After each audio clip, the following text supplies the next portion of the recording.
In a second-hand set of dimensions, on an astral plane that was never meant to fly, through wavering star mists, see the Grey Satuin. Drifting onwards through space, atop the shell of the world's turtle, are 4 giant elephants, upon whose broad shoulders rests the Discworld. Welcome to Dining Table Discworld. We're reading through the Discworld novels and discussing them at our dining table. Be aware there will be spoilers for the current book and others in the series.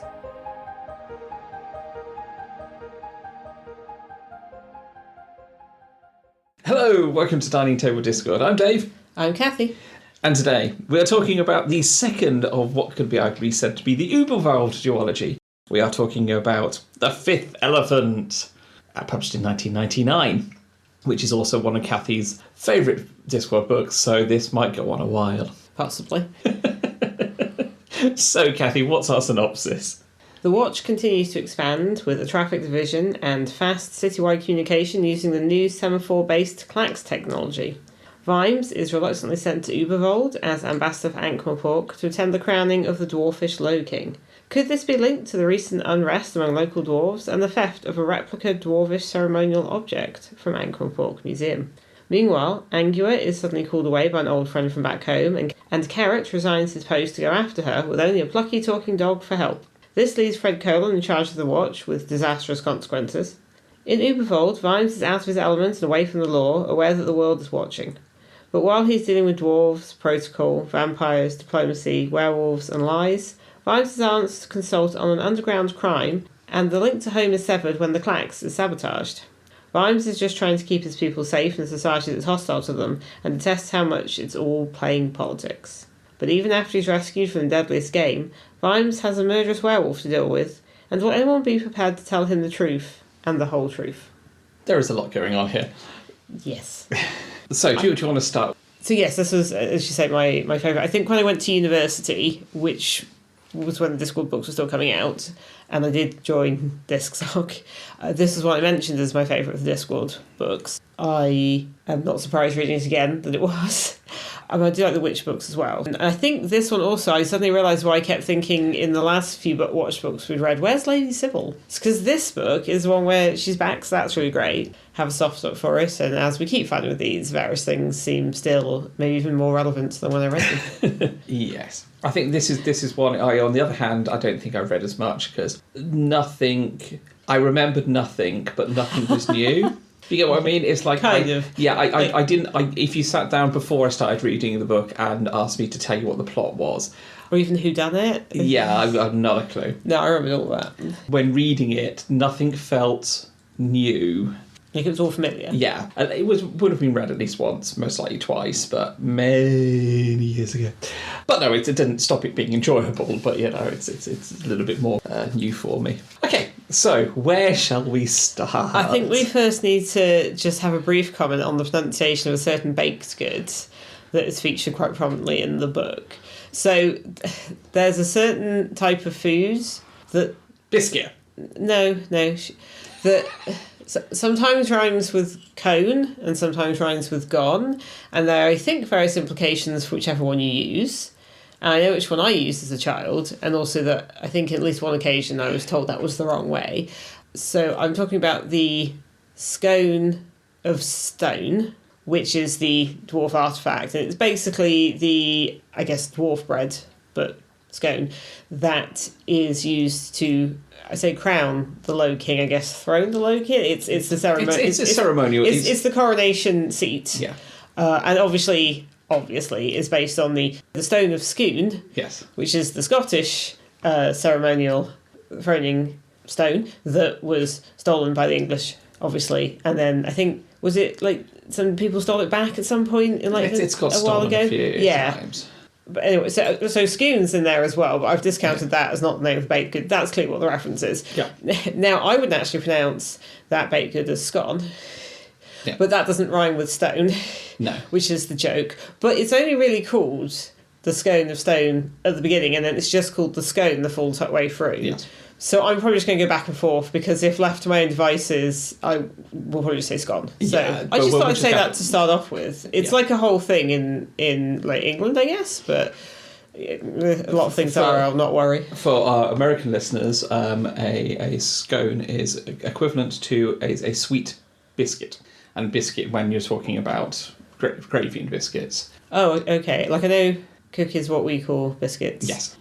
But you wouldn't put gravy on a scone. You definitely wouldn't. You put jam and cream on a scone. Yeah, and then the order of that also has quite a thing, particularly if you're whichever bit of the West Country, that's the thing. But the kind of... Why do we have so much baggage around this particular food? I don't know. But the kind of the texture and the kind of the closest equivalent would be a sweet biscuit that you have in biscuit and gravy in the... But you can have cheese scones.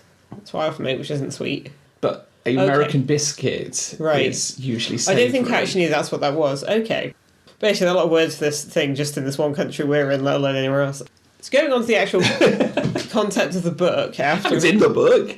I mean, it is in the book. And I mean, in all honesty, Pratchett books, there's a lot of how things are pronounced and a lot of stuff around if people only read words and don't hear them said. But we'll talk about the clacks. Yes. As the new technology, because I think, even though I wish I knew the clacks in it because the book was familiar, I'd sort of forgotten this is how soon the sort of industrial revolution type stuff, except it's not industrial, it's communication. Yes. It is in it. But one thing I did notice is, because the start of the book is actually one of the ones we've had in a while, it's actually the sort of celestial, turtle and elephant scope. Well, I mean, you have to mention the elephants because the whole point of the fifth elephant. Yes. There's a bit where it's sort of zooming in, Pratchett talks about the ox carts going on the plains, and he mentions heliographs. Yeah. Which, because it uses light, and that's how they communicate, because these columns like days long. Yeah. It says passing the word, which sort of feels like it then... I was thinking, does that presage the clacks? But then the clacks is there almost right away, so I don't know. But wasn't that something like Napoleon was going to use, and it didn't quite catch on? But some people think that's like if this technology taken over type of thing. I think it's a little niche, but I'd heard of it this time at least, whereas I don't think when I read this before I had. The clacks is based on a real world, round world technology. I mean, obviously we'll go into this more when we do the book on the clacks, but there was actually people were using them to play the markets. Oh, okay. When they first came about. Okay. Yeah, because people realised you could get information from major financial centres quicker than the actual official information was coming by horse at that point. Okay, yeah, that's right. We'll talk like this, yes. But yes, this is another. I think it's different to heliograph though, which is also mentioned very briefly and feels like a slight reference to something else that could have been the thing, but he's gone with this. I think this is one of those where it adds drops an interesting bit of tidbit of world building that later on we come back to. Well, yeah, because the first bit is colon showing someone the use of the semaphore that he's signalling his traffic team to unclamp a cart, and he sort of sights the closest tower, holds up the baton and does some semaphore. So there is still I'm sort of imagining it's a bit... I think Pratchett uses ping pong as a simile. Yeah. So I don't know if it's actually the same, but I kind of imagine it a bit like ping pong, or like those batons that I think people in airports would have, which is probably old fashioned now. I assume computers tell planes. No, they still. They still have a person with a thing. Yeah, still, yeah. Oh, they'll probably be replaced by AI in a minute though. Actually, let's hope not. No, you still kind of need someone to physically move aircraft around, so... But the thing is, he sort of shows them it goes to the tower, and then the tower, which is manned by gargoyles, who we already know are part of the watch, but they're on tower, so they do the thing. But it's slightly ruined by the fact that the team were just down the street, and he could have shouted at them. It's a little bit like somebody going, "Look at what this thing can do," and then trying to use walkie-talkie in the same room as you, and you're like, "Oh, you can hear me." It's like, yes, I can hear you. It is one of those classic, this technology is amazing, and then the demonstration kind of go, well, I could have done that, It's like show that, but it sort of mentions how the watch are using it, and they have, I think each of the kind of watch houses, I think, has a team that does that. They also mention the pigeons as well, so they're getting messages from further away with pigeons. It's interesting with whenever you have fancy books have pigeons or birds doing stuff. It's like, well, actually, people must be sending the birds in coaches somewhere because the whole point is they home, so you have to have pigeons from different places. But anyway, no one ever goes into that very much. But then when Vimes is travelling to Uberwald, he's considering the fast pace of technology because he's travelling in a carriage, but you can see the main carriage route has these clacks towers along. And it's interesting because it just seems to have appeared. Because what was the last Angua book we had? Referencing. You could just look at the shelf behind you. I could, but I've got it in front. Jingo. I mean, there's none of this. 3 books ago. Yeah. And there's talk about how there's sort of thinking about how old people sometimes pop out of a restaurant to go check their Clax messages. So there's obviously stations around the place where you can go or kiosks where you can go and check your messages, which does feel quite 90s. Yeah. In sort of like, I suppose, going to the phone and checking your answering service. Yeah. Although I guess when he wrote this, like, email was just starting to be a thing. But you have to go to a computer to check it. So, rather than sitting down for a meal, people are letting this technology interrupt them. I'm like, well, it's only going to get worse. Yeah. I think that, he obviously talks about because there's a lot of money in the clacks. So that they are actually very quickly, because they're being very quickly made. It mentions the company, doesn't it? Yes, because you can once they've got a clacks tower up, they can very quickly start making money off of it to then fund the next Clax Tower. And they're very rapidly. Yeah, we also see the inside of a Clax Tower, which is obviously a slightly sort of spare kind of living place for, I think, 3 people who are manning it and crewing it. But there's like a flare, so if something goes wrong, they can send up a thing because obviously they're in a line. So if one stops, it's like a blockage. Everything's stopped past that point. But it says the company doesn't like it, and they go out and sort things out. And the fact that as you go into Uberwald, which is more kind of uncivilized wildernessy type place, the Clax Towers start having they start looking a bit more fortified. Yes, kind of bases made of stone and. Yeah, that's the thing. The ones around Mount Morpeth are just basically a tower. A tower made out of wood. Whereas as they get along, but you can throw them up pretty quickly and start making money off it. I think it's commented at one point that all the things already existed. It was just that thing of bringing them together, which again feels like various things. Yes. So the other thing I thought we'd talk about is dwarf culture. Well, there's a few dwarf things we're going to talk about. I thought we talked about the dwarf cultural stuff, and then there's some other dwarf stuff we'll get to later, just to kind of split it up a bit. There are many dwarf stuff in this book. Yes. So this is the first we hear of the Low King, and in fact, it's kind of good that Vimes is quite ignorant, because then Carrot explains part of it to him, Cheery explains most of it to him at different points, but there's a bit where Vimes and Carrot are out, and then they round the corner. There's clearly the aftermath of a massive brawl with a load of dwarfs. And Vimes is immediately take names, figure out what happened. And Carrot's like, no one saw anything. And Vimes is like, well, go ask them, how do you know that? He's like, no, none of these dwarves will have seen anything. So again, it's this kind of idea of community policing, in that they've got a population that the Watch leadership doesn't know. Carrot's obviously second in command of the Watch and is a dwarf by adoption, so he does know it. But this idea that it's like, well, no, this is an internal matter, it's not part of Ankh-Morpork's laws. No. It's like, but people are brawling in the streets. So Vimes like, well, this is breach of the peace, so actually it is our business. Okay. And I think when Carrot first says Low King, Vimes like, isn't king just a word for like chief engineer or chief mine supervisor? Mine supervisor, because that's the part of the joke, is that Carrot's father was a king. Yes, but he ran the mine. Basically, then there's a sort of dwarvish sectarianism, for want of a better word. Yeah, I guess. And the Low King lections brought up a lot of stuff, because there's a very big discussion about what is a dwarf, and there's kind of a conservative and a liberal sort of view. I'd hardly call it's a conservative and a less conservative view. It depends how you look at it, but I think at one point the word liberal is used. Yeah, I think that but more liberal, in terms, in the context of dwarf, dwarf culture. So the conservative dwarves are referred to by Cheery, who we're taking to be very liberal. Yes. As something which is Dradakak, which means they do not get out in the fresh air enough. Which I thought was quite funny, because nowadays would be a bit like they need to touch some grass. Yeah.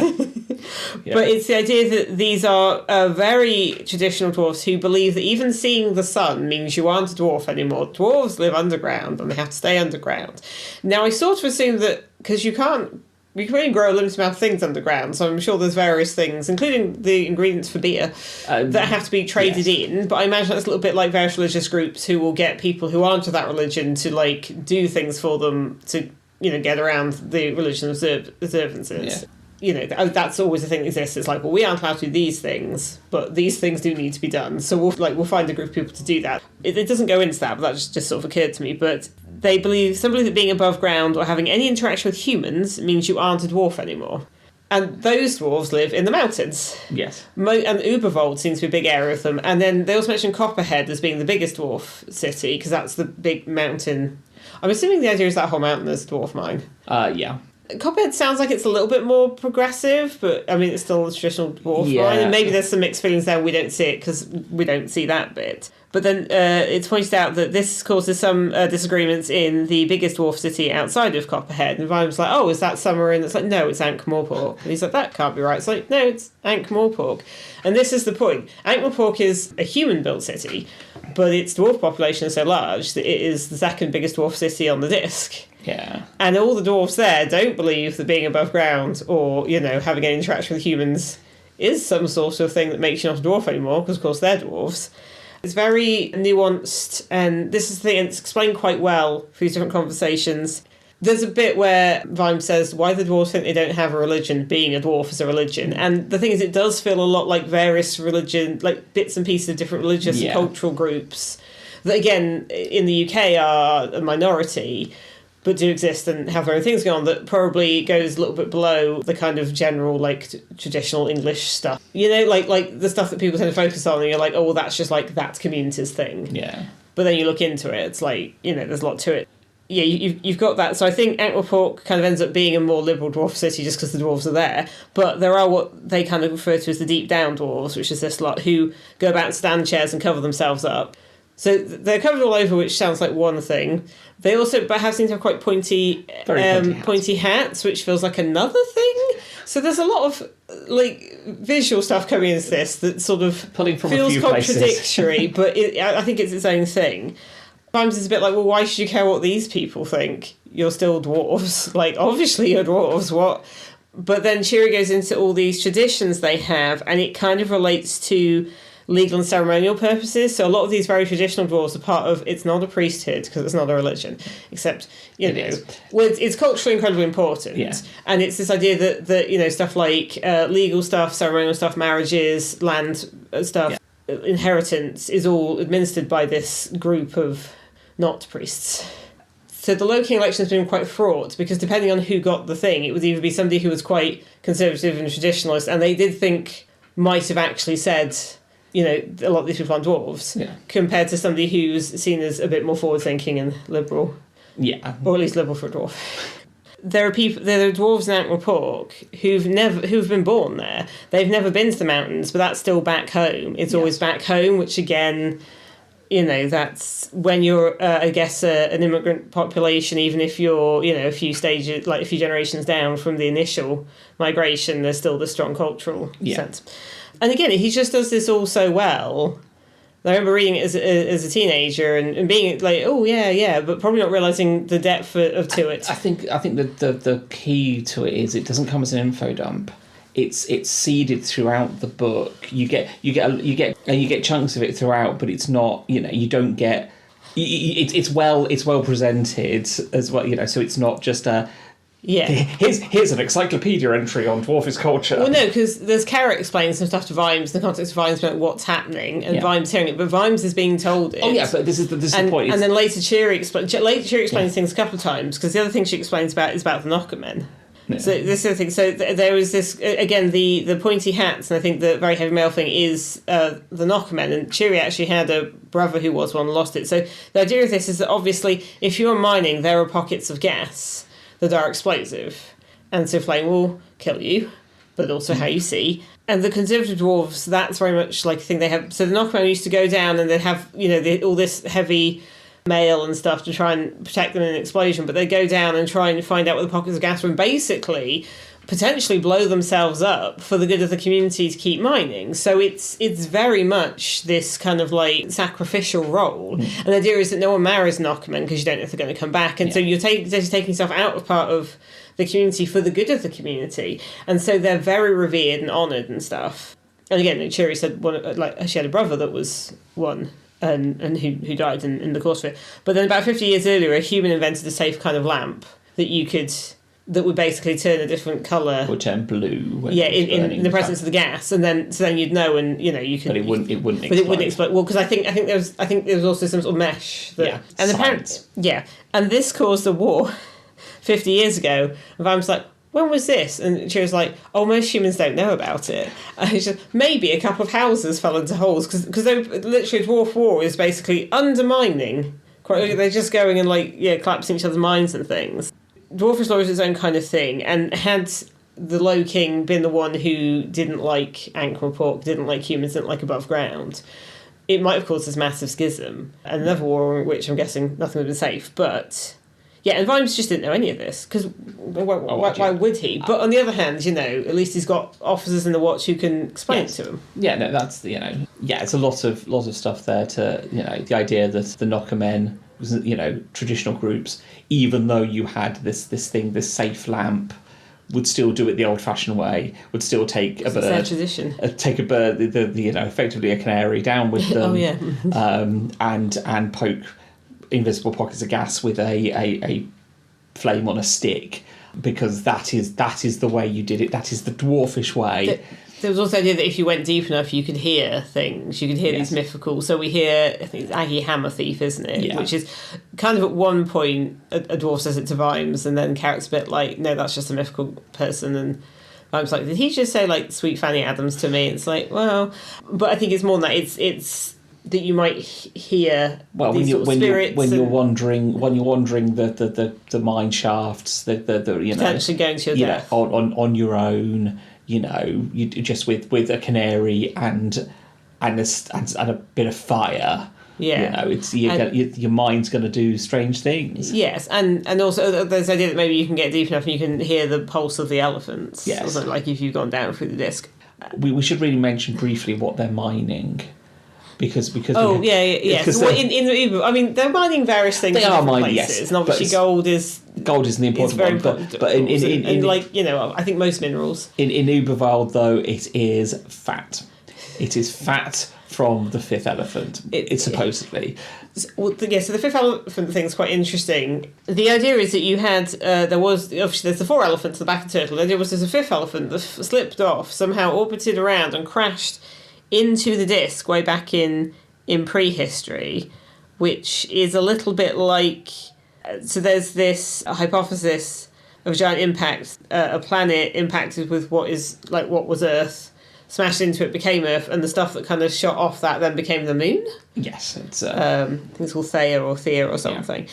But so it kind of starts as cosmology and goes into like geology. But yes, the idea is that the bones of the fifth elephant are iron, but the fat is the fat of the elephant. Yes, so they're mining fats, different types of fat, with different variations of BCBs, which are burnt crunchy bits. And there's also, so when Veterinary tells Vimes he has to go and be the ambassador, which Vimes is like, what?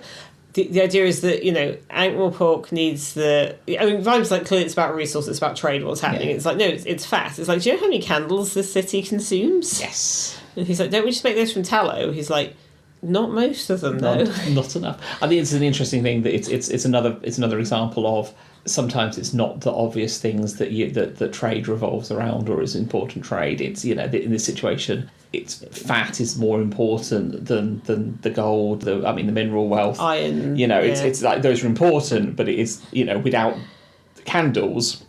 Yes, you're not getting anywhere. It isn't just standard. Yes, again, and there's kind of in the Uberwald thing. There's this idea that the fifth elephant is also has a lot of meanings as a phrase, and sometimes it is sort of surprise, and it is or something unexpected, or something made up that isn't really real. Like, people think it exists, but it doesn't. This is all very relevant for the whole book, which I think I quite got all the symbolism of that when I read it when I was younger. But there's various points where, and then when Vimes gets involved with, like, he goes into the big dwarf mine where the Low King is, because, it was the more progressive Low King who was elected.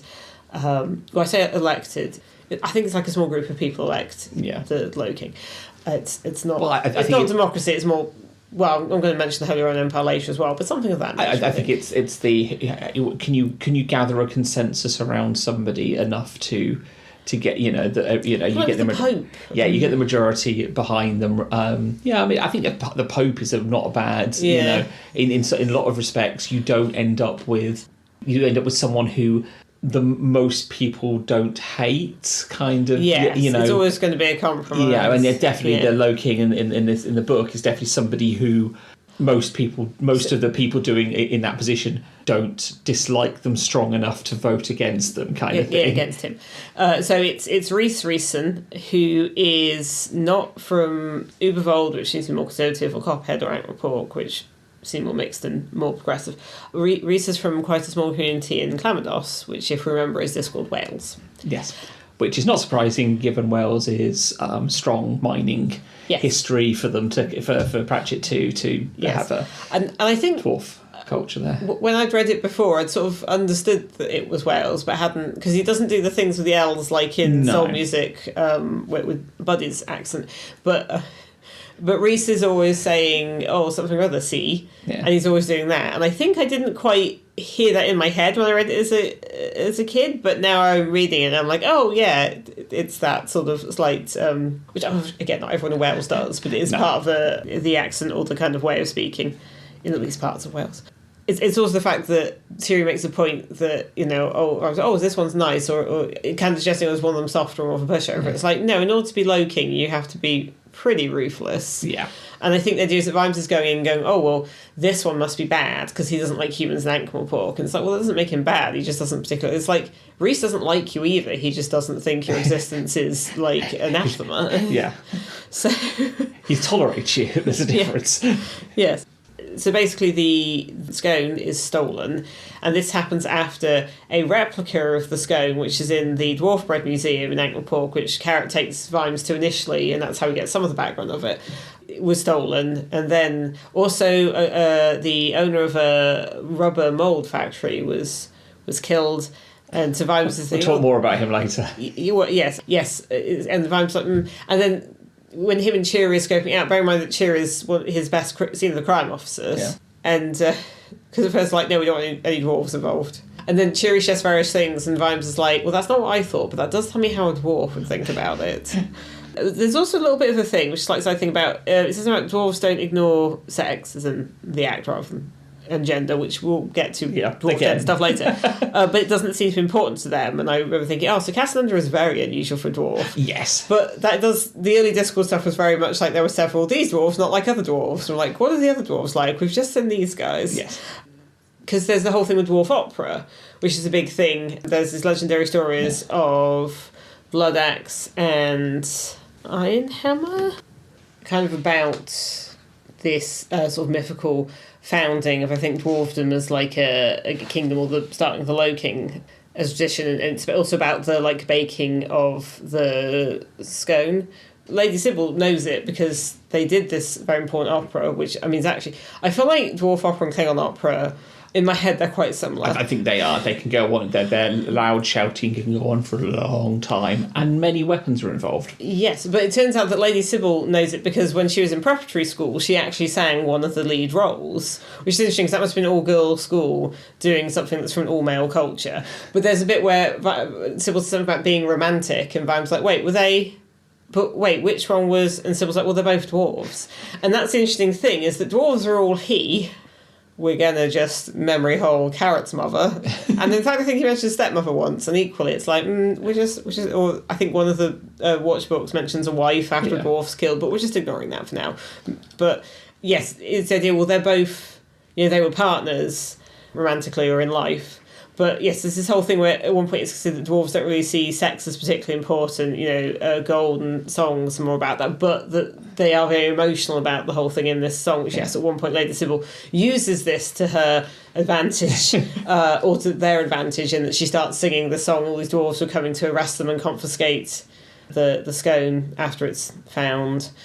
It's complicated. So she sings the song, and there's a precedent. They're going to carry it to the Low King, which is what was done. And at one point, one character is compared to the sort of traitorous character, and loads of dwarves are listening, so they can't really argue because it's like there's no precedent for this, and it's like yes, there is. Yes. The Vimes at one point considered something about how the dwarves don't really seem particularly. They ignore sex. You need it to make more dwarves, but it's not really the important part.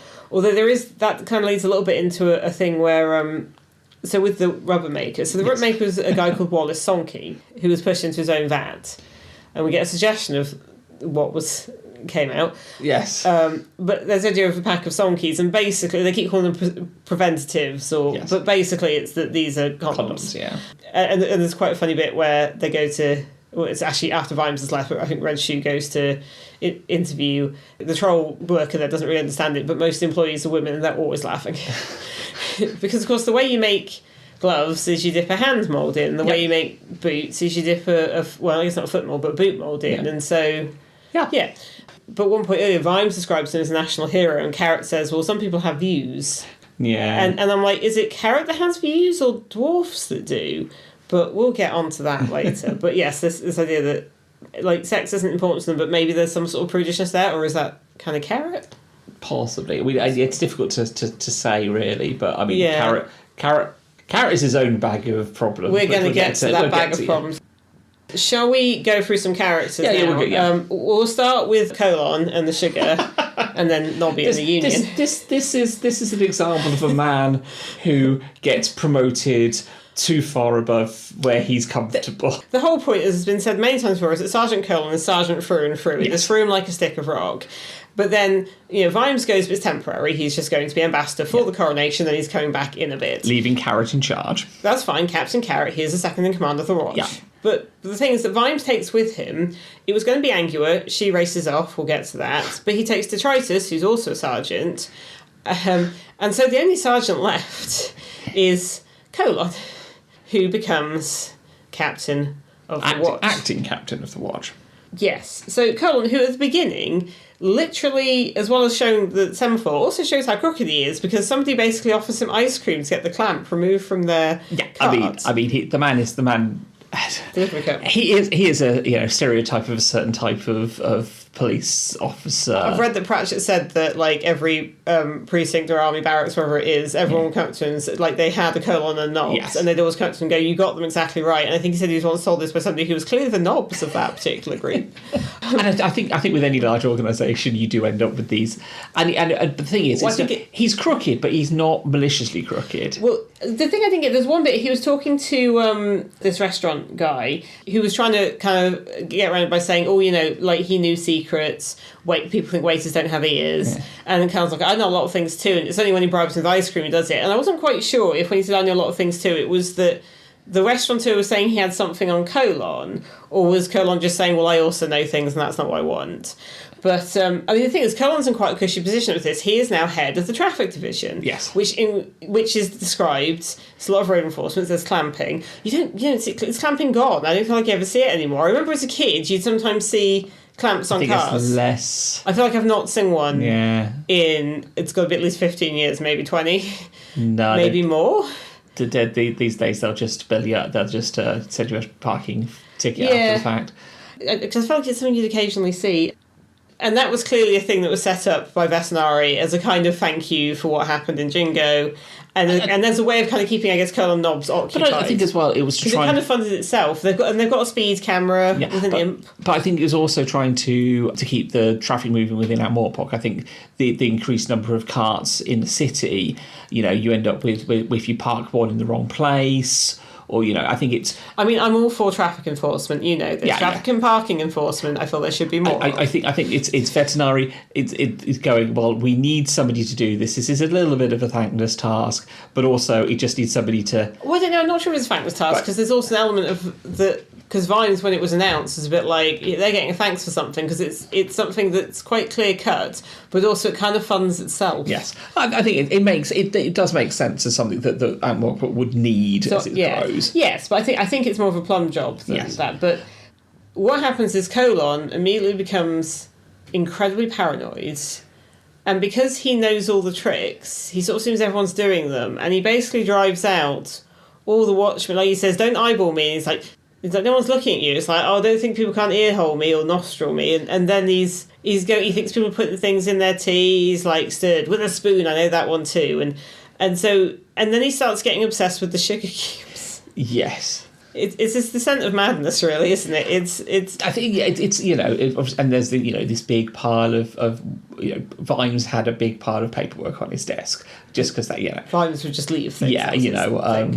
Carrot was working on a separate desk, but would have done the paperwork. I think Carrot's probably taking little bits off and dealing with them. Carrot just kind of burns it all because that is not there.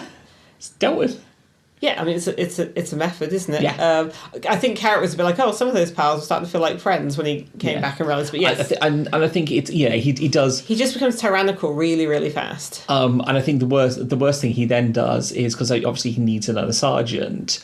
And there's Nobby, putting up with a lot of his rubbish, putting up with, because he's his friend. Which he always does do, yeah. And then, when Colonel's talking about, we need another sergeant, well, Nobby's going, well, here I am, someone, and he doesn't say I, that's the problem. No, but then Colonel just promotes... one of the trolls. Yeah. I mean, I think the worst thing he does is he starts saying a load of stuff that's quite offensive also. Like, he says some stuff to some dwarf officers that sounds quite rude. And he's like, but Vimes can do that. And it's all this thing, this idea that they kind of... Maybe Vimes has standing to do that, which I think feels a little bit old-fashioned now. It's a bit like, well, if that's rude, like, it's rude for anyone to say. But I think there's an element of a bit like... It feels more offensive when Colon does it. I think Colon's doing it Colon was being offensive with it, yes. Whereas Vimes...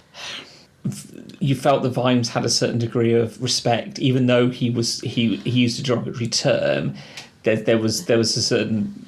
Yeah, which, I mean, this is the bit that feels perhaps a little bit old-fashioned. It's a bit like, actually, you shouldn't... It's like, oh, no, it's right. You should say these things. It's a bit like, yeah, you shouldn't use slurs. And people are like, oh, but some people are okay to use slurs because they got the respect of everyone. And like, maybe it's... And I think there's always this feeling among some people. It's like, oh, well, people just find a reason to be offended, or they'll be offended if they don't like it, but it's a way of getting at somebody, like it's personal. And it's like, well, actually, it is personal, but you're the one that used a word that wasn't great. And so that is a bit that feels a little bit outdated to me, but I think there's the idea that Vimes is obviously trying, and he's the one who's brought all these people to the watch, and he's the one who's expanded the watch.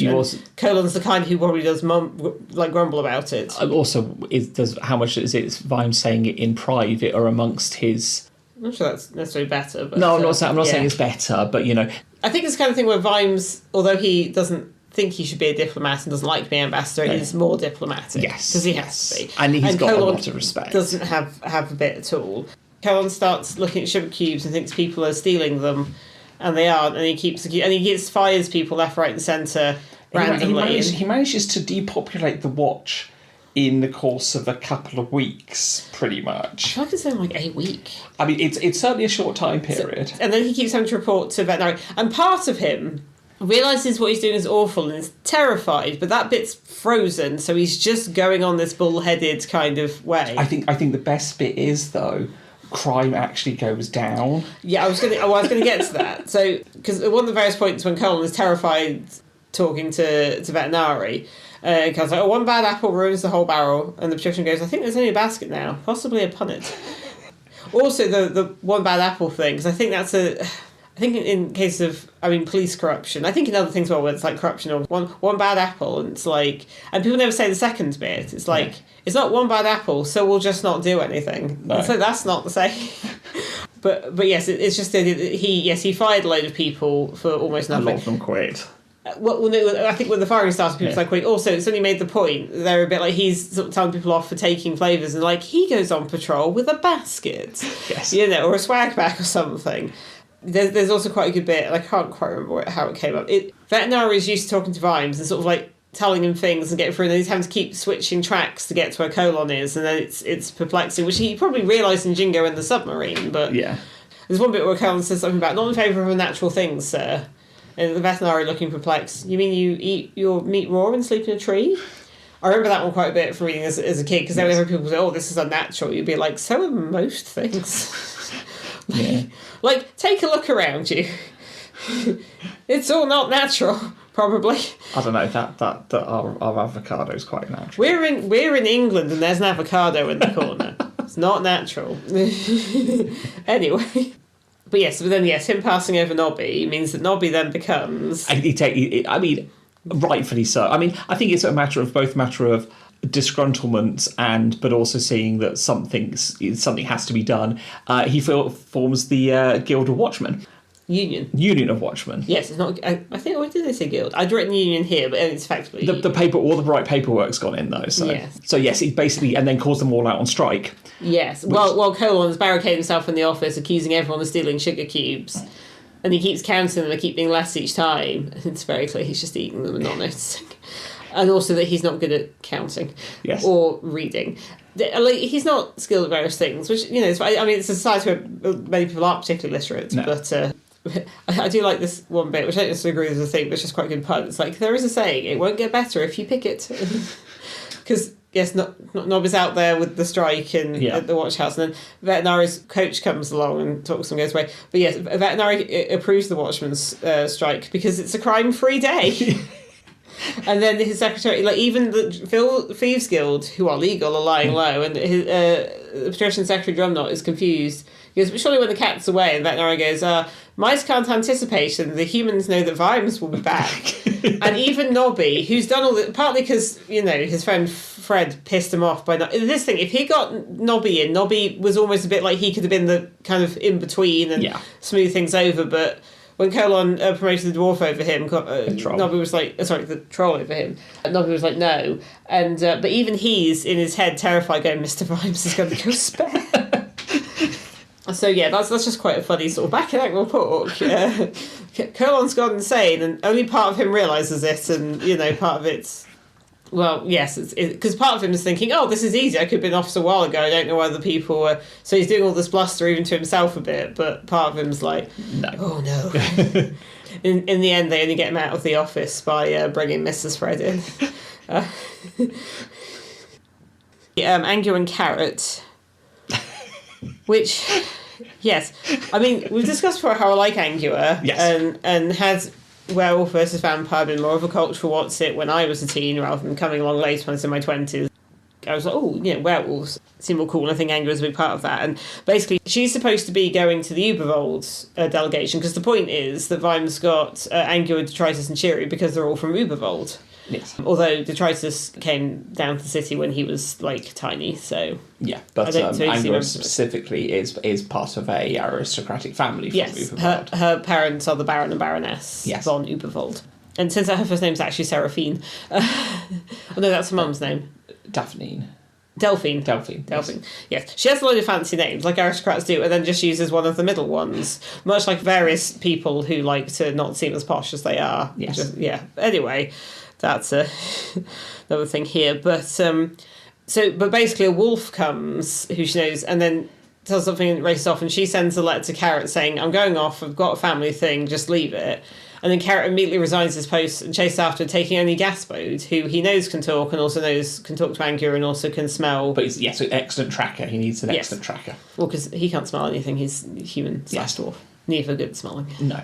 I have to say, I think Carrot could have made more preparation for this. He does kind of run off in a very thoughtless, I'm just going to chase after her. The thing is, he takes his time to send a letter of resignation to Vetinari, find Gaspode, and that's kind of Gaspode's needed. And buy a horse, and that's kind of it. Yes. He doesn't buy food, equipment. Warm clothes.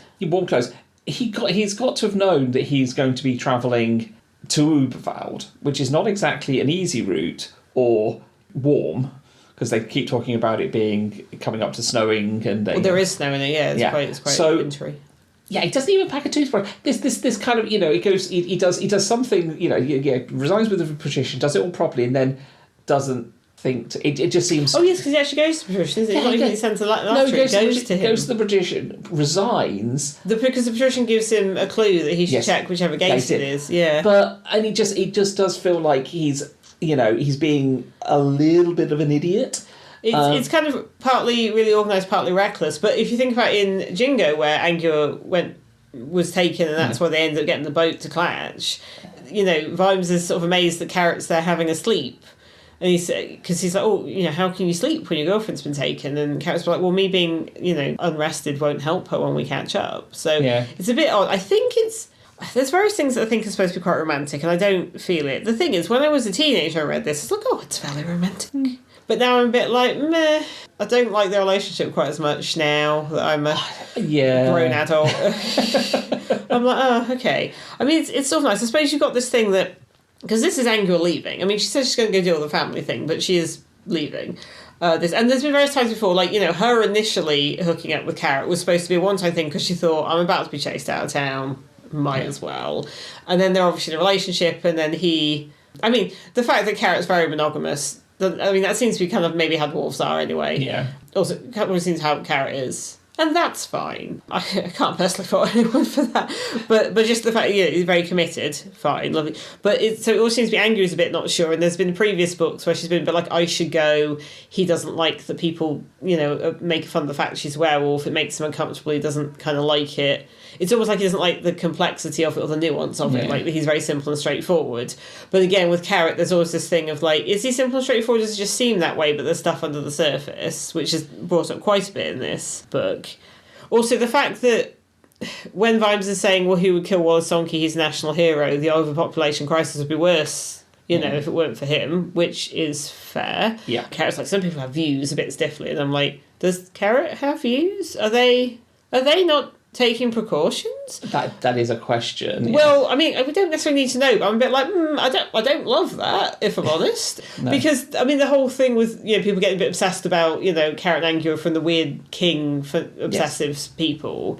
There might be puppets or something. This is the other thing. People always seem to be like, oh, well, their relationship, we must think about children. And I'm like, I don't know that's anyone's mind. It doesn't seem to be Angua's thing. I don't get the impression she's interested. And when we hear more about her family, I understand why. Carrot's a bit... maybe a bit personally prudish, and again, I cannot find one for that. And because there's a bit where Vimes and Sybil have clearly kind of discussed, how will that be for them? What's their future? Yes. But again, it's like, okay, it's like, I mean, okay, you might talk about the relationships of people behind their backs, all right, but it's just everyone seems to focus on what the children's situation will be with them being like interspecies. It's like, but Carrot's a human raised by dwarves. Yes. Like, he's already, like, used to adapting and being in that sort of in-betweeny sort of space. So why is it such a problem for that? It's more that Angua seems to think that he can't deal with things. And I guess maybe this is him showing that he can? I don't know. The relationship kind of starts, in the previous books. It's like you can kind of perhaps, but the development of it. I also do not like now. I think that the whole, and it was. Yeah, in the previous book, Angua was like, oh, like, if he called, I'd come running, the whole dog comparison. But, like, that seems a bit not great. Yeah. I don't think Carrot's like that, but the fact it's in the narrative feels a bit sort of odd. If we go on to Angua's family situation, which is probably a bit more interesting. So, she's one of a litter. There's her, there's Wolfgang, who we will get to later, but he's a nightmare. And then they've got two siblings who are, I forget the word, but it's some sort of werewolf birth defect that they can't shift. So the whole thing is, they can all, this kind of werewolf can shift from full human to full wolf form. Yeah. And they have to shift at full moon, but the rest of the time it's entirely voluntary.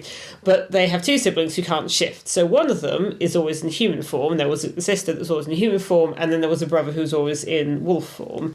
And basically, her brother Wolfgang killed the one who was always human. And so the one who was always wolf ran off before that could happen to him. Yeah. Present surprising. And now works as a sheepdog.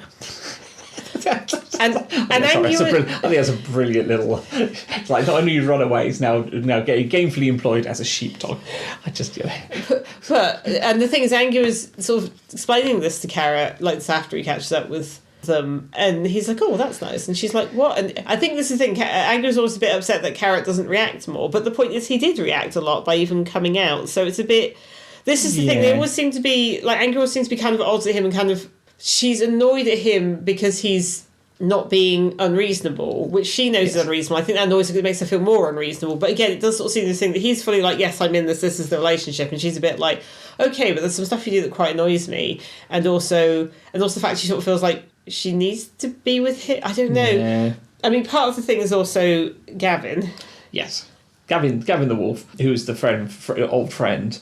Who comes to, does quite a brave thing for a wolf. Comes all the way to Angua. He is a true wolf. But he's a proper wolf. I think the idea he's a very male wolf. Yes. I think the idea is he's supposed to be this kind of lone wolf, because he doesn't seem to have a pack. He kind of subverts packs around him. The implication I got is that Gavin probably has werewolf ancestry, because he's particularly intelligent for a wolf, but is still a wolf. And this also brings up the idea that wolves hate werewolves, which is what Angua says. And Carrot's like, well, surely, She's like, well, no, because humans hate werewolves, so why wouldn't wolves hate werewolves? It's like neither group likes this thing that's sort of sometimes one and sometimes the other, and not quite. Well, and also as the wolves pointed out, if people are pissed off at werewolves, they just go and kill wolves. They don't see that they how do you tell other than the fact that perhaps when you shoot it with a silver thing it doesn't turn into a huge.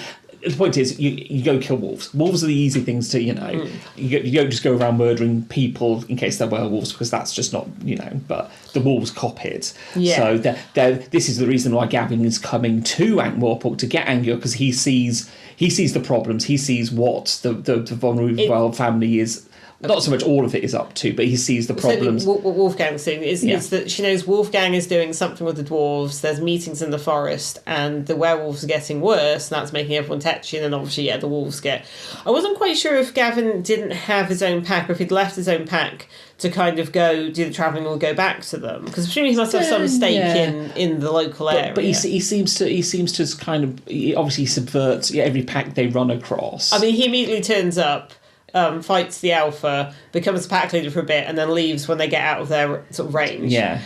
And I mean, there are a lot of parallels drawn between Carrot and Gavin. Yes. So clearly, wolf or human, Angua has a type. Yeah, which is why again I could see very much more of a case of he just subverts the local populace to be, so he's in charge. Yeah. And then he moves on. Kind of this is the leader kind of guy. Yeah. But yes, and everyone, because Gaspo's there, and obviously Gaspo's offering much comment, and also Gaspo's translating between what Carrot says and what wolves and say, because they find another wolf who's going to be killed, and then they sort of rescue it a bit, and Carrot wants to be really kind to it, and Gaspo's there like, this is not how this works. He's like, the human's going to offer you some steaks. Don't eat them, they're poisoned. He runs off, and then Gaspo's a bit like, oh, no, chickens, yes. And it's a bit like, oh, more chickens for me. Yeah. But yes, it's this whole idea that Gaspo really tries to emphasise just how male Gavin is. Yes. Very much that Gavin's name is, because wolves don't have names. Like, Carrot's like, what's he called? And Gaspo's like, that's not really how dogs and wolves work, particularly wolves don't have names. But yes, Gavin would be acceptable, for he has eaten a person called Gavin. Yeah. I mean, there's this throughout. There's kind of this idea that perhaps Gavin and Angua are Well, it keeps saying old friend. Yeah. But then Gaspo sort of suggests he should be jealous. Even Angua sort of seems to suggest he should be something like that. And Carrot just is very straightforward. No, he seems like a fine wolf. And it's like, stop being so reasonable. Yeah, which I think is winding Angua up just as much as everything else. So that's the thing, she seems more wound up than she should be. But as we see more about her family, it's unsurprising she's wound up. We kind of move on because so the von Uberwalds, you've got the Baron, who is obviously stays in wolf form way too much. So when he has been in human form, he doesn't remember clothes. That's the other thing, they don't really wear clothes because they're well shifting. He doesn't remember clothes. I think he's wearing a bathrobe or something. He wears a bathrobe. It's Wolfgang that kind of avoids the clothes. Wolfgang's naked a lot of the time. Yeah, but he it's short sentences, Yes, and the Baron sort of like kind of barks his words, and also he has a knife and fork. He's looking at them like he doesn't remember what they are, and then also because Vimes has to visit the various dignitaries, and also Vimes often tries to mention Angua, and Angua's mother, who's clearly a bit more brainy, but not smart enough to restrain her son. No. Just brush over it, will not mention it once. To the point where he's like, I'll tell Angua you asked after, and he just gets blanked. So that's clearly a whole thing. Yes. But there's a bit that they've got this castle wall, and we've already established in Uberwald, hunting trophies are the thing. Yes. There's a lot in the embassy, which they insisted to be removed. But it's like, there's hunting trophies, and Vimes like, no weapons anywhere. Not a single weapon is there in this castle. And at one point, the Baroness said something about being hunting. I was like, oh, yes, I suppose it must be a lot of effort dealing with the horses. And she's like, horses? Oh, yes. And it's like, they're not using horses, and they're not using weapons. So the Baroness went to school with Lady Sybil, and Lady Sybil has been sending letters to the Baroness. Because she just sends letters to all the people she went to school with. That is what you do. You have your Hogswatch card list, and you send everyone a card and a letter about what's been happening in your family that whole time. And I mean, that's very familiar from certainly my own family. Well, my mother. I think we'll get on to Sybil. Soon. So she's the more, I'm going to say, sensible, just civilized about, one. but only, not sensible enough. She can put on civility. Yeah. But she's clearly letting her son and I think is involved in some of the scheming stuff and the unpleasant stuff they're doing, which we'll get to. But the thing is that Angua feels like she has to go and deal with her brother because she knows he has to be stopped. And she says, obviously a nightmare person, but it's that she's the only person that can fight him. Like, she says her father's half gone, her mother's just going along with it, which isn't very smart. And in fact, later, Sybil realises she doesn't like her. Yes. And in fact, anything... And so they keep saying all these awful things about, like, dwarves and trolls. And assuming that Sybil will agree, because she's also a lady, like with a capital L. And Sybil's like... and then starts thinking, if there was an argument with her on one side, then Sybil would probably want to be on the other, Yeah. So, yes, it's the sort of, like, again, this privilege and nobility thing. And I think Lady Seraphine von Uberwald thinks she's quite a player. But, I mean... the werewolf stuff isn't very... Again, she's just let her son run amok and... To be honest, the werewolf plot is quite unnuanced. With there are other players on the board. We'll get to that. I think it's not surprising that Angua decided to leave this behind and get well. But Wolfgang is horrendous. We will get... Yeah, I think if we... Shall we do Lady Sybil next? Yes. I think we do Sybil and Vimes, then we'll circle back to the werewolf whole plot thing. Lady Sybil's back. Yeah. Because in Men-at-Arms, they're getting married, and so she sort of mentioned there's stuff where he's like mean to some rich people, and she's like, that's beneath you, and he's still kind of drinking. And then in Jingo, she's mostly just there to think about, the men going off to war. Yeah. And Feet of Clay, she's sort of barely in. And I was just like, where's Sybil? She's here, this is where she is. Vimes is going as the Duke of Ank, which he hates, but that is why he's being sent. So which makes her the Duchess of Ank. Yes. So there's various bits where they're travelling, and there's like a pass where it's sort of dangerous and there are bandits, but Sybil insists on going into danger with Sam. And then also there's a clerk/assassin who's with them, who's helping out, who's kind of briefing Vimes, tend to be a clerk, and then later Vimes finds out and goes, no, he's an assassin. But his whole job is actually to protect Vimes, because Vimes first thought, what's the price on me? And he's like, oh no, we've taken you off the thing. Also, by the way, where are all these assassins? With these guys? But I put him on a boat. He's halfway to the rim by now. But so there's a bit of stuff about Vimes there. But yes, she's like, no, I'll go on. And she seems very doubting, very like, I'm going to be with my husband. I'm going to, go into this. But then later, when they get through this pass and they've had this standoff with the bandits, all stuff happening, they go to the local inn. And it's only at that point, having run on adrenaline and like going through this dangerous bit of snow and having dealt with these bandits and stuff, that they get to the inn and everyone sort of looks aghast at them, and somebody gives Vimes a bad look, and he looks inside and realises that Sybil's crying.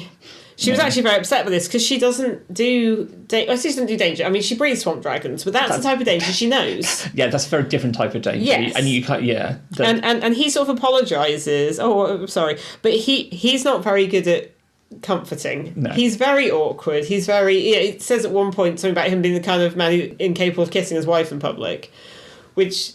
I guess as a person of a certain age, around when this is being written, and he sort of feels awful, but he's not good at it. And then she apologises to him, and he realises that she thinks she's let him down, and he's like, the opposite is true, but he doesn't have the kind of emotional intelligence or comfort level to tell her that, even in private, I think. So there's this thing that he's like, oh, actually, he's off and things are getting dangerous, but like his wife is here, so that's like a different stake to it.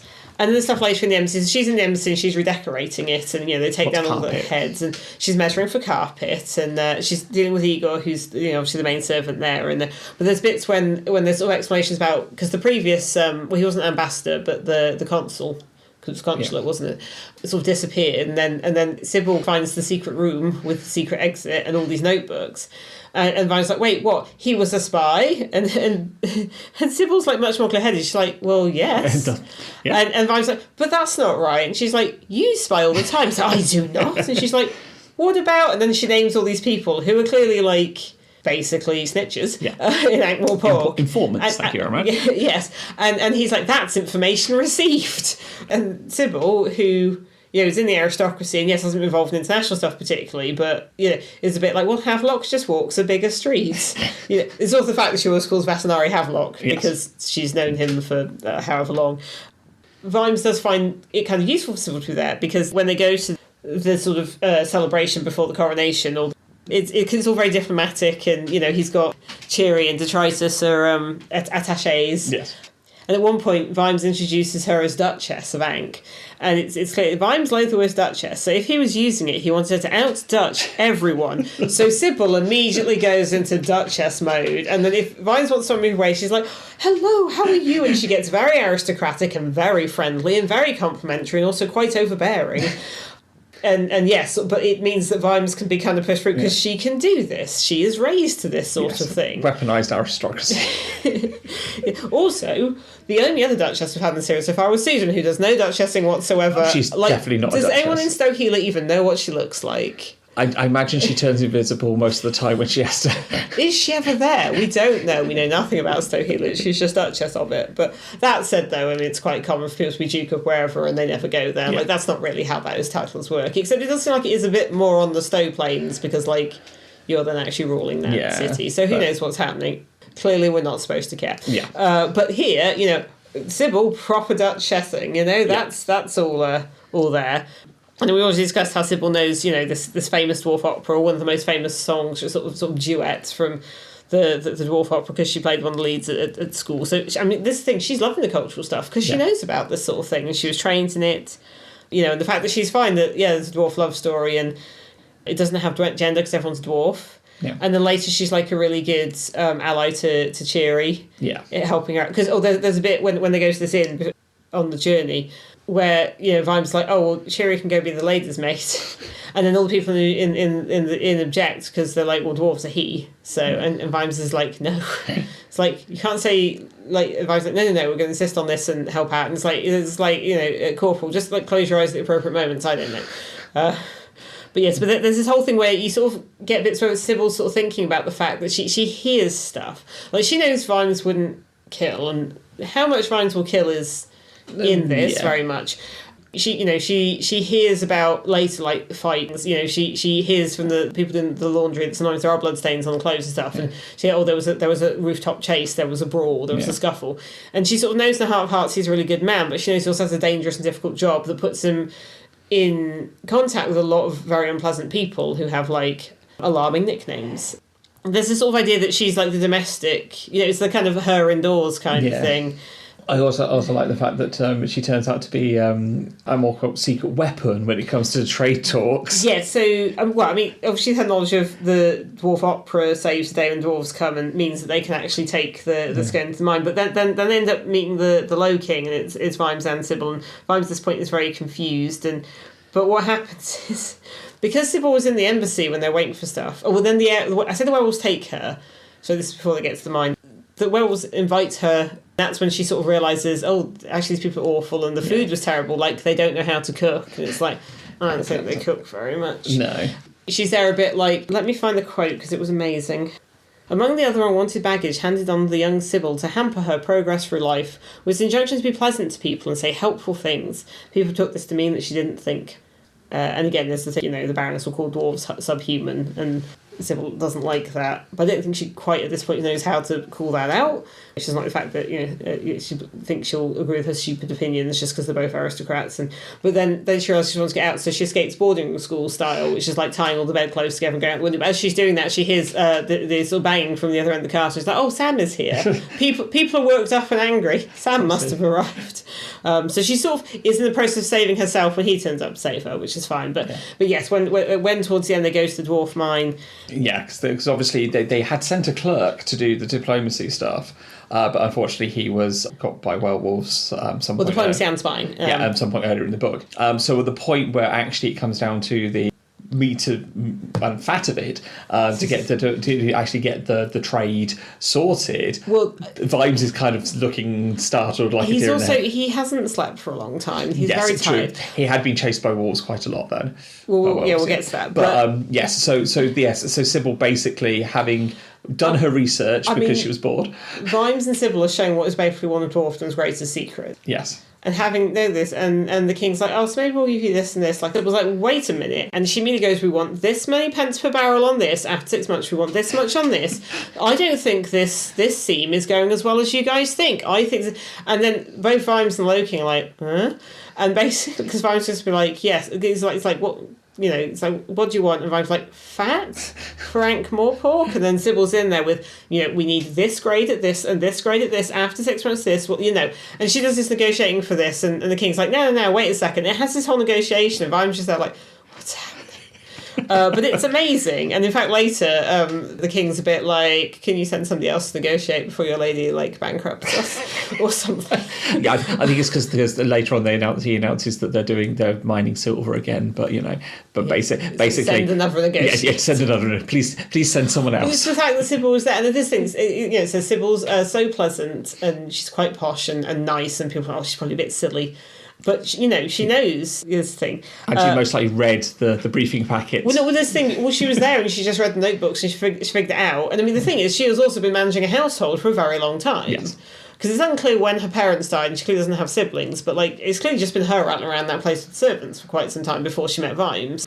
And the Sunnyside Home for Dragons. Yes, to keep that running on a shoestring.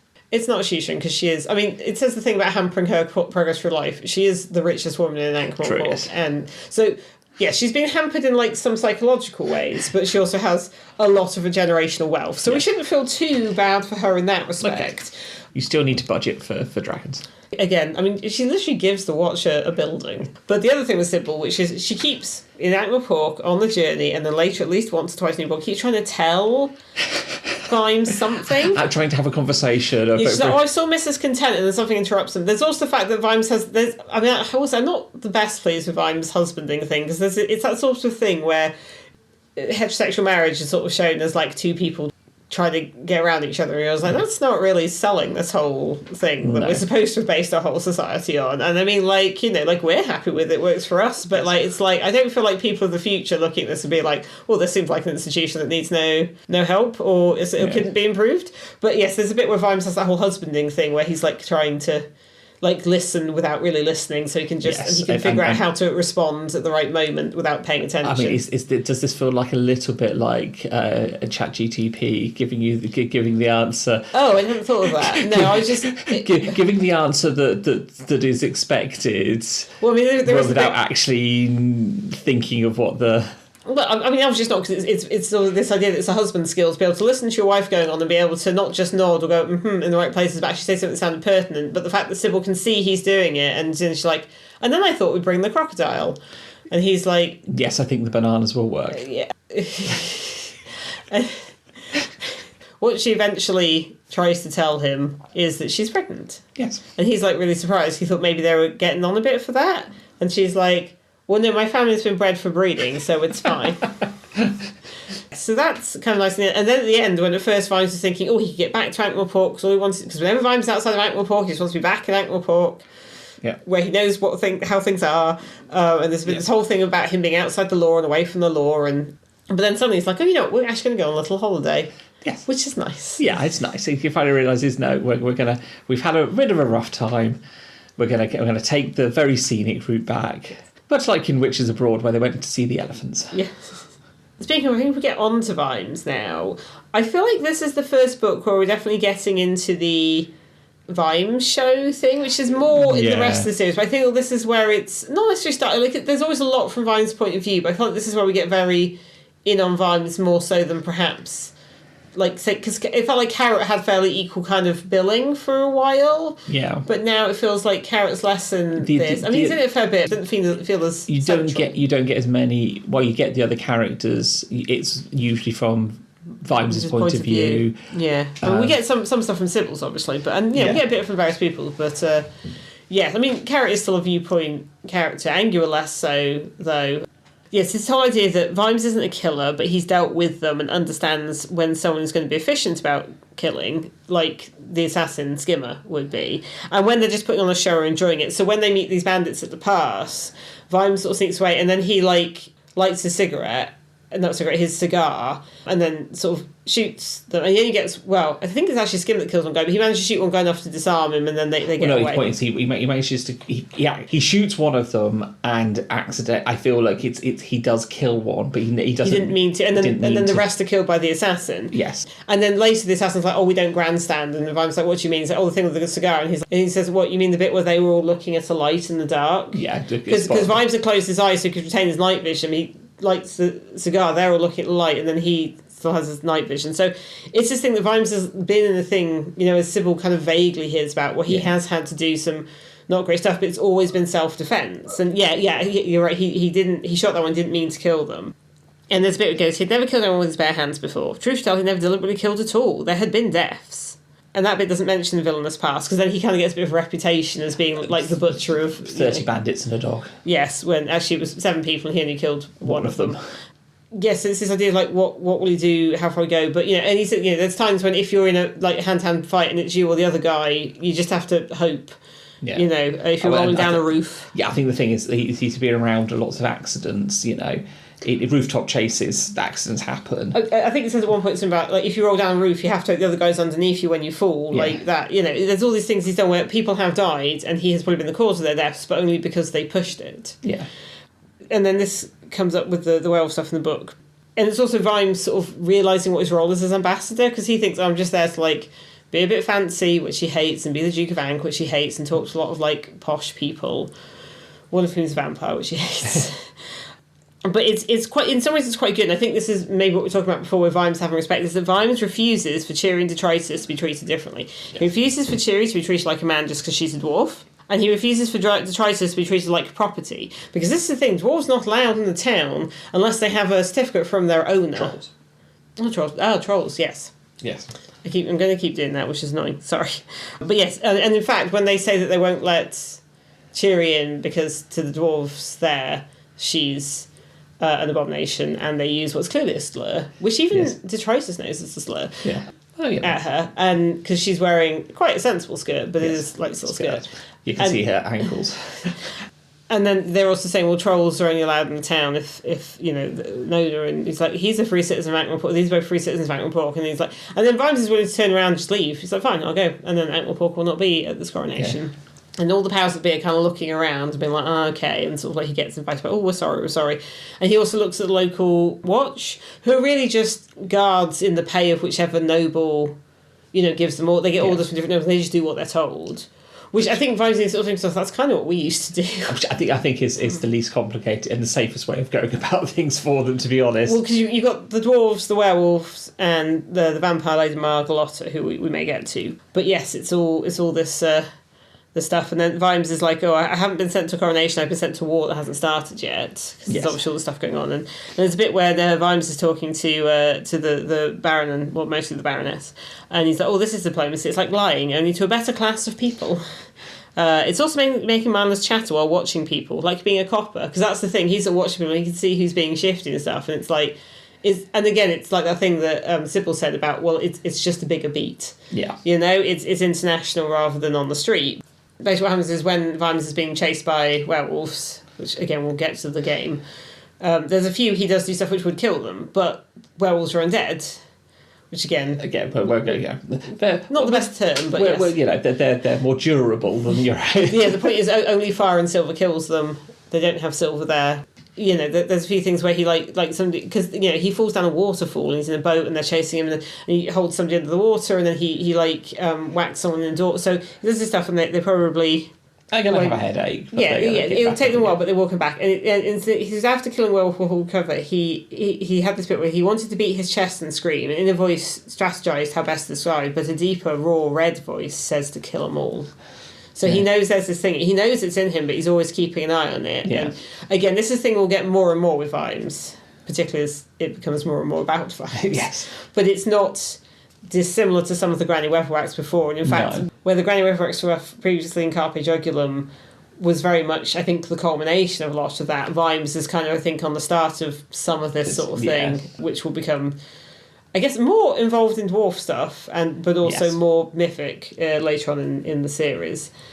But yes, there's also the fact that Vimes sort of identifies how Wolfgang is, which Angua knew and sort of tried to explain to Carrick, because she's not there yet, but he won't back down, he'll do what he's going to do. It's that Vimes has to go deal with him. Actually, shall we do the werewolf stuff, and then we can kind of tie that into what the eventual fate of Wolfgang. In Carpe Jugulum, obviously vampires. Very vampire. Very vampire, who were very fascist. Very fascist. And there was a lot of talk about, what they drink is power over people, and stuff about you have to kill your own vampires. They were new and modern, and coming up with they can't come up with all this new stuff. The werewolf stuff is also quite fascist. Yes, it was very fascist. It's it's a slightly different flavour. Yes, we get vanilla and the strawberry fascism in this one. I'm just pulling flavours out of the air. Yeah, okay. I did read a comment somebody made, I think on BlueSky a while ago, which said, it's quite cool that Pratchett wrote a book where it's the werewolves, the fascists, not the vampires. And I'm like, well, no, but he did a vampire fascist book. He just then did the werewolf fascist book. So yeah, the idea of the werewolves is the werewolves have gotten really strong, they've gotten very bold. And there was always kind of this uneasy agreement, I think, between different factions. So Wolfgang, I think he looks a lot like Angua, but male. And in fact, at one point, Vimes sort of thinks, Angua has this sort of coiled tight tension to her, which is that she might flee at any moment, but Wolfgang says he might fight at any moment. He's also what apparently Noddy would call a sodden nutter. Yes. He's the kind of guy that will not back down, he'll just keep going. But he's very, I guess, Volkish in that, Wolfgang's got this whole purity of blood and harking back to our traditions, but in a horrible, violent way where he's in charge of things. I mean, he's also blonde and potentially blue-eyed in the... Yes, but I think they're all littermates, so he looks a bit like Angua. Yeah, so the book is very much like he's blonde. And he's also physically quite perfect. The 1930s poster just brings itself to mind, doesn't it? Yeah. And there's a bit where they've got a new flag, the werewolves. It's like, the werewolves have a new flag. It is a red background with a black wolf head with stylized lightning in the mouth. And when I first read that, I was like, they're not mentioning a white circle, but one presents itself to mind very strongly. But then later it came to me, it's like, are the stylized lightning shapes in the wolf's mouth look a little bit like S's by any chance? Yeah. So yes, so that's very Nazi. Yeah, and then it's, the Baroness is welcoming, but being diplomatic and kind of strategic lying. The Baron's not with it at all, but then... And Wolfgang's there but as a wolf, and you have bits where you sort of see the family and they're talking about stuff, and they underestimate Vimes. They think, he's just a silly guy, whereas the dwarves and the vampire, I think, know better. Well, they're also basing it off Sybil's letters. Because, of course, their inside information is Sybil, who's writing it as, a proud wife. Yes. Which is a little different. But when he meets Wolfgang, one of the few times Wolfgang is wearing clothes is at the dwarf soiree. And yes, that's Vimes kind of described as you get, he's seen these guys types on the street, tiny little guys will try and take on detritus, and just no moderation, no sense. So this just pure fightiness. And this is what Angua doesn't like, because Angua feels like she's the one that could take him on. And she said when they were kids, she was one of the few that could kind of beat him in a fight. But he's obviously been honing... Although at some point, even the Baroness says, he's honed every muscle in his body to perfection except his brain. Yeah. But he's clearly colluding with the dwarves, trying to basically destabilise the dwarf situation with the whole stealing the scone so that the Low King can't be throned. So the Low King can't, take position, and then that would destabilise dwarfdom. But he talks about there's the game or the chase, which is basically this traditional thing where the werewolves get somebody in the woods and they'll give them a certain head start and say, well, if you can get to the town's called Bonk, if you can get to Bonk, I think by dawn or something, or by a certain point, then they get some money from the Baron, and if they couldn't, the werewolves clearly ate them. Yeah. So it's this chase thing, and it's Wolfgang even says, many a successful man in Bonk owes his start in life to our little custom. And I was like, this is kind of like escrow. Yes. It's not new, it's been going on for a long time. But the idea is that some people are in a position where, and I mean, is it being done as a form of justice, or is it have your try? It's not sort of theme parky like the old Count was. No. And it's not a new invention or anything particularly cunning or pretending to be nicer than it is, particularly like the escrow stuff in the new Count was. But it's clearly this, we have power over you and we'll do what we want to, but maybe occasionally we'll throw you a bone. Part of me wonders whether, perhaps initially it was before Wolfgang got hold of it. You could petition and say, I would, I'd like to take part, and you'd run your risk. This is the thing that Angua says her father has done it, and she knew that, and she, I think, may have been involved as a kid, but then I think realised she was opposed to it. Yeah, but the idea, whereas Wolfgang, he's obviously putting people off. He's capturing people. One of the early bits in the book is someone doing this chase, which I think it's the consul. The missing consul. Yeah, it doesn't explicitly say at that point, but you kind of you can put it together. Yeah. So but obviously it's done. They're doing it they're doing it for their fun. Wolfgang's doing it for his fun, the thrill of the chase, the thrill of the hunt. Yeah, I mean, it says chasing is fun, but the toying behaviour to me feels more cat than dog. But I think what it actually is human. Yes. Because this is the thing, they have this slogan, I can't remember what it is now exactly, it's something about like when a man is like a wolf. And Angua was like, that's ridiculous. Wolves aren't like that. They're just being what humans think wolves are. But it's actually not about wolves. It's just another description for the scarier humans. Yeah. So you've got that whole thing. So it is very fascist, but in a more kind of straightforward kind of... Well, not straightforward kind of... I mean, it's all horrible, but it's they're saying these are our traditions, but they're making them more violent and more unpleasant. Yeah. Well, actually, like, that's the tradition. And also the assumed thing that we are obviously... Superior. We are the superior, yes.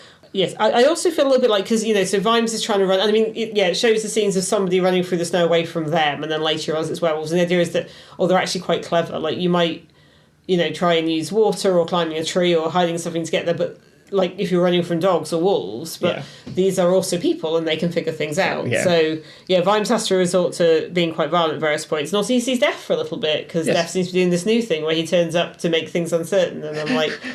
I mean, Death hasn't been in this so far, but okay, I sort of see what you're doing there. It's just a brief thing. Yes. And it's odd, because obviously Vimes can't normally see that sort of thing. I think the idea is he's hiding because he thinks he's going to die, and then he can kind of see... I mean, he's been awake for a long time and running on adrenaline. He'd already had to escape from Dwarf Mine because he got... And is in his underwear. Yes. Well, until he finds the Odd Sisters and gets given the gloomy trousers of Uncle Vanya. Yeah. And, I mean, Wolfgang's always sort of going on, but he starts calling him Mr. Civilized, trying to taunt him. But it's never like that smart as taunting. It's just him trying to have his fun, which he's only having because he's in a superior position. There's also the fact that Wolfgang's kind of literally Angua's evil twin, I think. Yes. Sort of. The whole flight thing. But one thing Vimes does notice is the werewolves don't like words like bath. No. Or vet, so they keep calling him the patrician, not veterinary, which is just a slightly funny sort of thing, but it's whatever edge he can use. And then Carrot and Angua and the Pax of True Wolf come in and sort of save Vimes, and Vimes is like, oh no, the Baroness has Sybil, and they have this confrontation with Wolfgang, and Vimes makes angry. He points out that, if Uberwald's so great, why is Ankh-Morpork full of people who have left to come here? Well, no, to come to us. And why is everyone leaving? If this place is so great, why is everyone going to Morpork? Yeah, it's because he's trying to pretend they're superior. The civilization is just a lie and stuff. And again, it was the werewolves that took down the clacks, and they also get the assassin. So yes, the point is that Wolfgang seems to be killed. He's thrown off. There's a confrontation where Carrot, Captain Tantony of the local watch, who Vimes was basically like, I'm very disappointed in you, because Vimes is now the byword for like good policing. Yes. And Tantony just does what he's told, and then Tantony actually tries to stand up to him, but tries to go about it. The problem is both Carrot and Tantony tries to properly arrest him, and Vimes like, actually, this isn't the time to do that. Sometimes you just have to bring him down. Carrot suddenly starts doing the very traditional boxing. There's a footnote. Yeah, footnotes about basically the equivalent of Marquis of Queensberry's. Yeah, it's the Marquis of Fantaylor or something. Yeah, the idea. You have to approach people properly, and it's like many people have died with the cursing of the man's name. Yes, because let's be honest, if most people are just gonna... They try to bring rules to a street fight. Yeah, and it's not gonna work. So basically, Wolfgang rips them to shreds a bit, but luckily there's an eagle around, and we'll get to that. Yeah.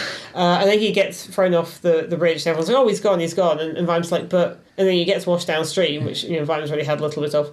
And Vimes, he can't come back. And it's like, but only fire and silver killed them. And we had that before, because obviously in Men-at-Arms, they thought Angua was dead, but then she came back. So we sort of, that's been established as the thing. It's sort of this idea that, things are kind of sorted, everything's fine, and then it's like, but you can't come back, can you? Then he's edgy and he's nervous, and just after Sybil said she's pregnant, isn't it? And he hears something break, and Sybil's like, it's probably just somebody dropped a glass or something. Then there's a scream that's cut off. It's like, no. Wolfgang turns up and kills the Igor at the embassy, and then races off. But what people kept saying to Vimes, because when he first arrives at the embassy, Igor goes, welcome to Ankh-Morpork. Yes. And then later Vimes thinks, somebody said something about Ankh-Morpork, what was it? And it's the fact that the embassy, because it's an embassy, the site of the embassy is Ankh-Morpork soil, because that's how embassies work, which Vimes sort of hadn't fully thought through. He was like, wait. And he's like, no, he's killed someone on Ankh-Morpork soil. This is now I've got it. And now he's in hot pursuit, where you're allowed to just go after and chase, as long as you keep going. And it's sort of foreshadowed that Vimes has some flares from the Clax Tower, which didn't get let off because Werewolf got them, but he takes them. And it's even said earlier, these make terrible weapons, because you can't aim them, they're just dodgy fireworks. But Vimes does a bit of stuff, and he goes and chases him, and Wolfgang's really damaged people in the square, and he turns up, and basically he says all the arrest words, and Wolfgang's just toying with him and just laughing at him. It's like, haha, like, this doesn't apply to me, I'm above all this, nonsense. And then Vimes lets off the flare, which doesn't really go to Wolfgang, but there's a certain, if you're between a human and a wolf, or your dog, and Wolfgang jumps and grabs the flare just as it explodes. And that and then Vimes is there realising that he has just done a murder. Like, he's killed someone he meant to. But then Tantony, who saw the whole thing, says, I saw you give him a warning. I saw you try to arrest him and him resist. Well, because he knocks him around, like, slightly. Yeah. I will say, actually, before this, there was a fight in the embassy, wasn't there? Because Angua tries going after him. And in fact, there's a bit where... because Angua knows that Wolfgang will come back, and he'll try and kill Carrot, because he already wounded him, because Carrot is hers. Yeah. That's the thing. You kind of think, there's a couple of times where, Angua refers to Carrot as mine in a very kind of, very possessive sort of... particularly when she's kind of in wolf form, changing from wolf form. And they have this big fight that's kind of like them tumbling and fighting, sort of shifting between human and wolf, till they're both kind of like slightly a bit furry and with like wolf ears. And in the end, Angua ends up bleeding on the floor, and Vimes has to kind of like scoop her up and help, and he's like, but she's naked, he's like, I'm trying not to look anywhere. And then Sybil comes out and immediately goes, oh no, the poor thing. And I remember that, or like, there's no way she's like, well, this isn't inappropriate, because she's just had to fight her evil twin brother. And the point is, Angua came here, I think, meaning to stop him. Yeah. But it's like, she can't do it. So she's not ruthless enough to. She's not. Well, no, that's why she left, because she's not like a monster. Yeah. So Vimes realises he has to deal with it, and Vimes feels really bad. And there's even a bit where he says he could have said something. He could have said fetch or something. Like, quite often you watch a film and there'll be like somebody kills someone, they have like a line like James Bond. That kind of one line. And he even thinks of it and is like, no, that's awful. But he knows that he's thought of it. Yeah. But then Tantony says, you said you were going to arrest him. You gave him a warning that you were armed. You were not to know, being not from here, the dog-like nature of werewolves means that he would have tried to catch the firework in his mouth. Of course, Vimes did know that. Yeah. But if anyone writes it down, why would he have known that? Yes. He was just flying a flare as a warning. Yes. So it's this interesting thing that Vimes knows himself, that he did kind of kill someone, but he knew that if he didn't, he would be back. Yeah. At any point, he would come back. So he has kind of put him down, and he obviously has that feeling, but, somebody there who admires him is a bit like, to an outside observer, what you did was perfectly reasonable, and you did do it by the book. Like, that's just kind of left there a bit, but it's quite interesting. So, we still have a lot to talk about. We still have quite a lot of notes, and we're running quite a bit long. So I think what we're going to do is we're going to wrap this up here. Yeah. We have a lot of things we said we'll get to later. That later will be in a separate episode. So this is our first two-parter. Well, it was going to happen at some point. And, we've got to sleep at some point. So we'll wrap it there. We'll say thank you for listening to part 1. And keep an eye on your feed for part 2 coming quite soon. It'll be in a week or so. So we'll see you then. Bye. Thank you for listening to Dining Table Discworld. You can find us on Facebook at www.facebook.com/Dining Table Discworld. You can also find us on BlueSky at dtdiscworld. All our other contact information and credits for our music can be found in our show notes. Thank you for listening again, and we'll see you in our next episode.